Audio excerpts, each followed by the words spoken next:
Hello，欢迎你来哦。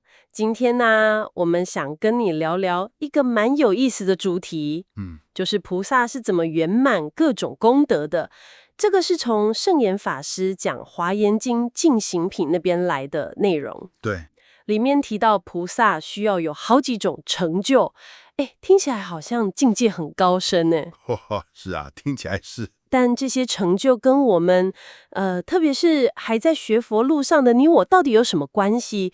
这个我们今天要来好好跟你谈谈。确实哦。法师提到的这些，像是生处、种性、家、事相、念、智慧、趣、无畏，最后到觉悟，听起来好像是大菩萨的事，但其实啊，每一项都可以给我们这些学佛的人一点启发。哦，对，提醒我们可以在哪些地方，再用点心。而且，这所有的成就都离不开一个最根本的，就是清净的身口意。好，那我们就一个一个来看，先从生处成就开始好了。这个听起来是说要出生在好地方吗？是，可以这么说。更精确一点，是出生在有机会听到佛法、学习佛法，甚至护持佛法的地方。嗯哼，就像释迦牟尼佛，他选择在当时那个文化背景下最需要佛法的地方——印度诞生。嗯哼，不过，我觉得更重要的是，反过来看我们自己，怎么说？就是说，你现在有这个机会，可以听到，可以学习佛法，这个本身其实就是一种很难得的生处成就了。哦，这样讲我就懂了。对啊，可能你觉得环境不一定完美，但有学习的缘分，哇，那已经是很宝贵的起点了啦。嗯，确实。那我们都有了某种程度的生处成就了。那接下来这个家成就呢？这应该就是指家庭了吧？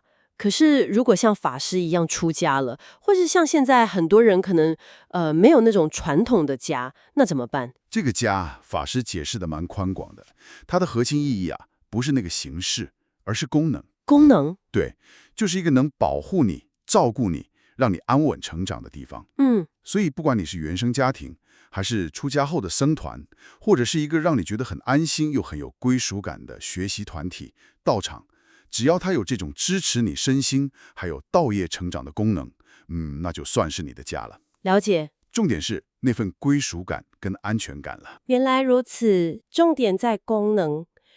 这跟下一个事项成就好像也有点关系哦。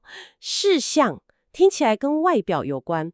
我记得法师好像有提到，他自己有时候看起来很健康，有时候又好像病恹恹的哦。对，事项成就包含身跟心两个层面，外在的健康看起来庄严，当然是一部分，但法师更强调的是那个香水心转。香水心转，就是说，就算你长得很普通，可是如果内心充满慈悲、智慧，很开朗、很愉快，你自然散发出来的那个气质啊，就会让人觉得舒服，想要亲近你。哦，反过来说，如果内心很痛苦、很多烦恼，就算长得再好看，别人靠近你，可能也觉得怪怪的，不太舒服。嗯嗯，这其实是在提醒我们，修那个清净的意业，好好修心，才是真正能庄严自己的最好方法啦。这个很有启发香水心转。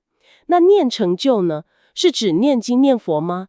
法师好像举了一个例子，一个老是念着家人的老太太。对，这个念关键字是念念不忘，念念相续，就是你的心力持续的放在哪里。心力，对，嘴巴念经念佛是一种方法，没有错，但更重要的是你心里那个念头的品质，还有它的方向。那个老太太的例子就是，她把她那个很宝贵的心力一直用在担心家人、挂念家人上面。结果呢，自己很苦，然后家人也感受到那个压力，可能也不开心。对耶，所以法师才劝她，多念佛啦，少念那些烦恼。这其实就是点醒我们，你检查看看，你平常心里最常念的是什么？是亲近的佛法，还是那些世俗的烦恼啊、欲望啊？你心里的头像就决定了你修行的方向嘛。哇，心里的头像，这真的要好好想一下。那后面还有智慧成就跟无畏成就，这两个听起来就很关键了。对我们这种还在学的人，要怎么理解啊？智慧可以分层次来看。我们凡夫可能反应很快，看事情很敏锐，这也是一种聪明。但这种聪明常常带着我从自我中心出发。有时候就算是用佛法的知识，也可能因为太执着，反而生出烦恼。比方说，我很热心劝人家念佛，结果对方没反应，我自己先生气了。哈哈，好像会耶。对不对？那菩萨的智慧呢？它是无我的、清净的，就是只管去做该做的，不求结果，也不会因为外面的人事物而起烦恼。我们当然还没到那个境界啦，但学习用智慧，总比完全的愚痴好嘛。至少能帮助你看清楚事情，少一点烦恼。了解。那无畏呢？无畏成就啊，可以说是修习正法，特别是佛法，一个自然的结果。哦，自然的结果。对，因为佛法教我们因果的道理嘛，教我们怎么净化身口意。当你真的相信，而且去练习去做了，你的心自然就会越来越安稳，那些不必要的恐惧啊、担忧啊，就会慢慢减少。这跟有些信仰可能会让人因为害怕惩罚，所以才去信，那个感觉是不一样的。确实。所以对你来说，坚信因果，常常念佛菩萨，然后学习实践佛法，这就是培养内心无畏力量的方法。哇，听你这样一讲，这些成就虽然好像是菩萨的目标，但其实每一项都跟我们现在的用心很有关系耶。没错，从珍惜听到佛法的环境，这是身处；找到让自己安心成长的归属，这是家。